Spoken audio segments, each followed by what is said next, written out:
Sejarah Kerajaan Gua Talo. Kerajaan Gua Talo adalah kerajaan gabungan antara Kerajaan Gua dan Kerajaan Talo yang dimiliki dua orang bersaudara. Dua kerajaan ini bersatu saat pemerintahan Raja Daeng Mantre Karaeng Tumpara Risi Kalohan.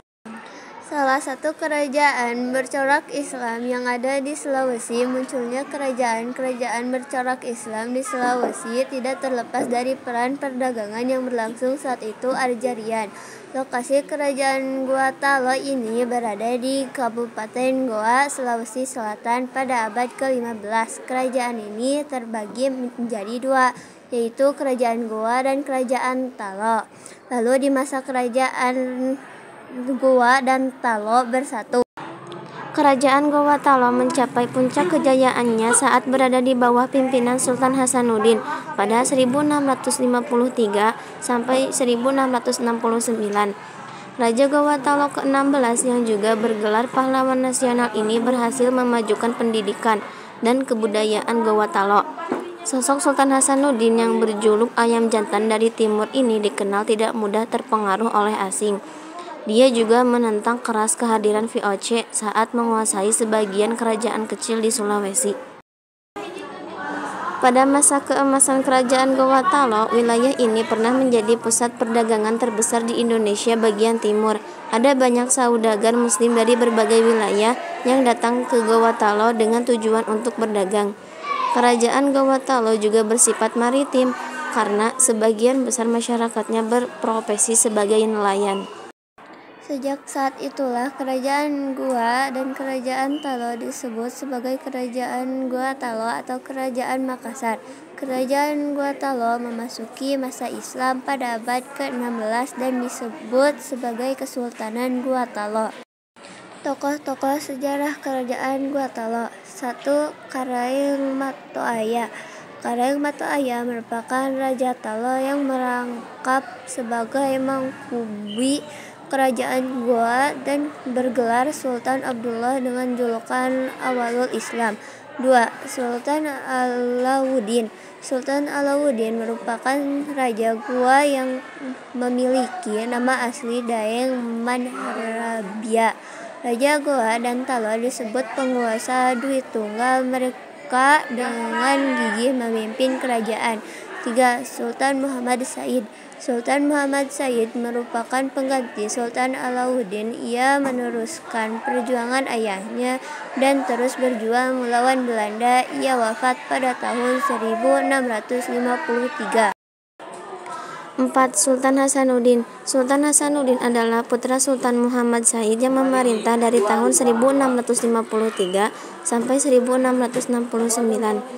5. Mapa Somba. Mapa Somba adalah pengganti Sultan Hasanuddin. Ketika menjadi raja, ia masih berusia 13 tahun. Ia bergelar Sultan Amir Hamzah. Beliau wafat pada tanggal 7 Mei 1674. Penggantinya adalah Sultan Ali.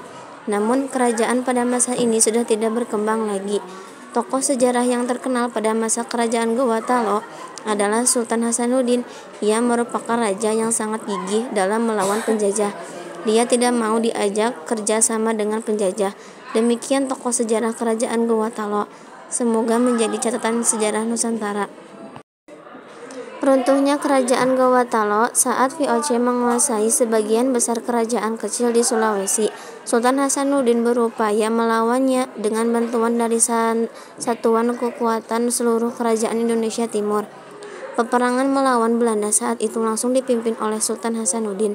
Namun, penjajah justru menambah pasukan yang membuat kubu Goa melemah dan terdesak. Pertarungan dengan pihak penjajah pun kembali terjadi. Saat itu VOC kembali meminta pasukan tambahan yang akhirnya berhasil merobohkan benteng kekuasaan Kesultanan Goa. Pasca kalah, Sultan Hasanuddin turun tahta dan mengundurkan diri dari kerajaan. Perjanjian tersebut disebut sebagai penyebab runtuhnya Kesultanan Goa. Kesultanan Makassar mulai mengalami transisi kepemimpinan saat dipimpin Sultan Muhammad Abdul Qadir Aiduddin. Kesultanan resmi menjadi bagian dari Republik Indonesia. Kerajaan Gotalo banyak meninggalkan bukti sejarah yang dapat dilihat hingga saat ini. Berikut jejak peninggalan Kerajaan Gotalo. 1. Istana Bala Lompoa. Bala Lompoa merupakan istana yang pernah menjadi hunian para raja Goa dan terletak di kota Sungguminasa. Saat ini Istana Bala Lompoa sudah menjadi situs budaya. 2. Istana Tamalate. Selain Bola Lompoa, ada juga Istana Tamalate sebagai jejak peninggalan dari kejayaan Kesultanan Gowa yang juga berlokasi di kota Sungguminasa. 3. Masjid Katangka. Masjid Katangka atau saat ini disebut Masjid Al-Hilal adalah salah satu masjid tertua di Sulawesi Selatan yang dahulu menjadi Masjid Kesultanan Gowa. 4. Benteng Somba Opu. Benteng Somba Opu termasuk saksi bisu sejarah Kerajaan Makassar yang sebelumnya dijadikan pusat pemerintahan sekaligus perdagangan. 5. Benteng Fort Rotterdam. Fort Rotterdam atau Benteng Ujung Pandang merupakan bekas markas pasukan katak Kerajaan Gorontalo yang setelah Perjanjian Bongaya menjadi milik Belanda.